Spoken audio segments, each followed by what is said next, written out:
Hey everybody, this is Jim at SP500chart.com using time-honored techniques to understand modern markets, featuring daily technical analysis videos of the S&P 500 index. It is Saturday, March 10th, and we're going to take a look at the S&P, what happened on March 9th, and we're going to kind of take a look back at the last week in general. But before we do it, just got to remind you, as always, the website and the video are for educational purposes only. Nothing stated at the site in this video is intended to be used as investment advice. I can draw lines on charts, but you have to draw your own conclusions from your own research. And you got to make investment decisions that are suitable for your personal financial situation. I am not a licensed financial professional. I'm just a guy who draws lines on charts. Okay, let's start out by looking at an hour chart. Each bar is 1 hour of trading, and this goes all the way back actually to the beginning of December, at the very end of November, and it kind of takes a look at the last roughly 3 months plus a little bit of trading. And what I want to show you is that when we came off of these lows back here that are just off to the left, it looks to me like this whole rally has been in the form of a rising wedge. Now, additionally, you could see that there was an angle of attack. If we draw this line right here against these lows from the middle of December through the end of January, we get this angle. But if we move this later, we see that, well, all of a sudden, when we got to the beginning of February, the angle of attack got less. You can see that here our support line is in green, and this gray line does not work. Additionally, there were a number of wedge-like structures, or call them substructures. And again, I just want to remind you, sometimes you have structures that are inside of larger structures. I've seen, for example, there have been a number of times when I've seen a rising channel where each leg up would have a wedge shape to it, and then it would break down, and then another wedge would form, and when it would get, to where there was no longer any real buying interest, selling would take over, and things would come back down. But what I want to show you is we had such a pattern here all through February. And here let's move in on a 15-minute chart here. See it a little better. And here you can see at the beginning of Tuesday of this past week, you could see that there was a gap down. And that was when a larger wedge broke. But you could see that before that, this green wedge broke. Okay? So if we go back on a 30-minute chart, it might be a little clearer. Got to move this line when this line moves around a little bit. Here's the green wedge. Here, it broke. Could not really quite muster up a back test. And then the larger wedge, which is uses this blue line as its rising support line. That was when that broke, that caused that fairly large red candle on Tuesday. And you'll recall, if we go back into last week's videos, we were expecting weakness this week. What was surprising was I was not expecting this much of a back test. Now, in all honesty, got to move that line again. Hold on just a second. When I zoom in and out, these lines shift around just a little bit. So we're just going to keep it on the hour chart here. When this line broke on Tuesday, you'll remember I said I expect some resistance up here on about the 1360, 1362 level, and the market surprised me with more strength. But if we look at what happened throughout the rest of the week, the case can be made that this is a back test. Again, I got to move that line. That this is a back test of this broken support line. And additionally, we had this little cluster. Remember, I mentioned that we were going to encounter a cluster of resistance, and I drew this little circle. What's funny is, and I didn't mean it this way, and I didn't move the circle. But what's funny is, you can see where it's almost like somebody was looking at my chart and said, "Oh no, it's getting to the top of the circle, time to sell." Well, just sheer luck on that. But you can see that with this move right here, we got temporarily slightly back into and over that wedge pattern. But then late in the day, you can see where some selling took place. Not a huge amount of selling, but a loss of a quick 3.5, 4 points that caused this the S&P to close under where we were expecting resistance to occur. So we're kind of under these target lines from two patterns, small patterns that took place a little while back. We had already met the target from the inverse head and shoulders pattern, so we don't really have a charting rationale, if you will, for this market to go higher, if that makes sense. In other words, if you have an inverse head and shoulders pattern and it says that once you get over about 1275, you can start looking for 1378 to 1380, well, until you get to 1378 or 1380, you have a charting reason to believe that you're going to reach 1378, 1380 as a minimum target. Now that we have reached that, we no longer have a reason. We don't have a rational reason from the chart to expect anymore.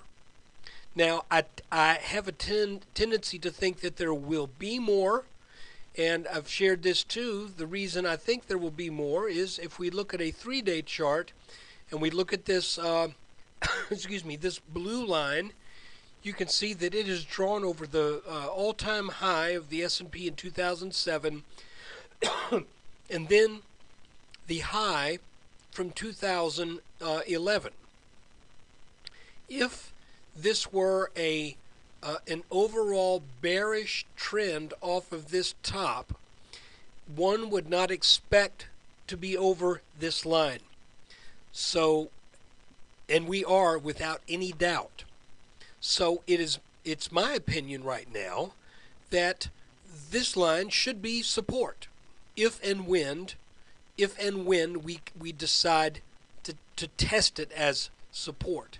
Additionally, I think you've got a pretty decent chance of finding support on this green line, as it is the line drawn off of the October 3rd lows and the late November lows that we were just looking at the head of this head and shoulders pattern.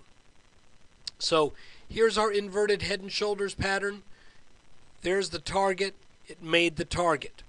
What I'm expecting now, and I'm not fully invested, right now basically I'm in stock picking mode. I'm looking at stocks that look like their chart looks bullish, and I'm going long those stocks.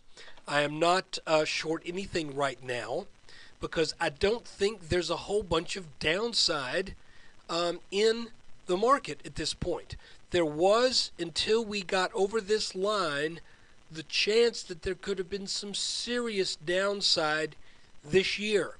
But now that we are over this line, and we did so convincingly at the first of the year and have held over that line, not the first of the year, 1st of February,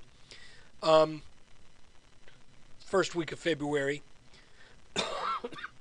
Now that we are over this line and have been over this line for a protracted period of time, I think this line should hold. So I don't see a tremendous amount of downside risk right now. That being the case, like I said, I'm picking stocks. I'm just looking for things that I'm thinking about sharing some of those ideas, starting a new section in the members section. I will announce that if I do, but I'll be honest with you, I'm better at reading indexes than I am at reading individual stocks. And the reason is very simple. Individual stocks are much more subject to fundamental issues, so their charts can kind of change in a hurry, whereas sector ETFs and indexes themselves have a tendency to have a much broader scope, and therefore they show a more averaged out market condition. So, you might buy LSI Logic on the breakout from an inverse head and shoulders, then all of a sudden they come out with a warning. Well, if it just broke out, that's going to be enough to get it back down underneath that neckline. So that happened to me years ago, by the way. So look, this simply appears to be a market that does not want to stay down. It's funny, too. I was thinking about this past week. We had all of this action back here, all of this volatility for months, all this craziness.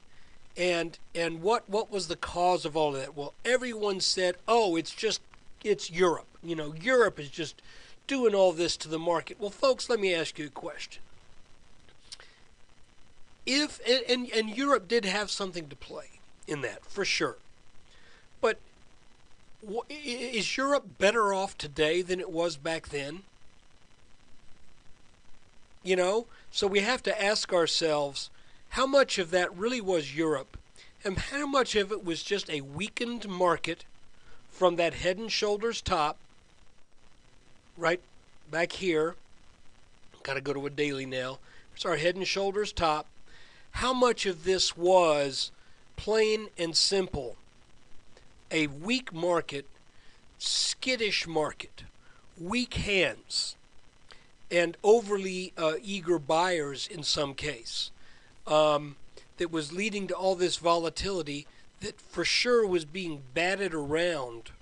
The markets were being batted back and forth by news out of Europe.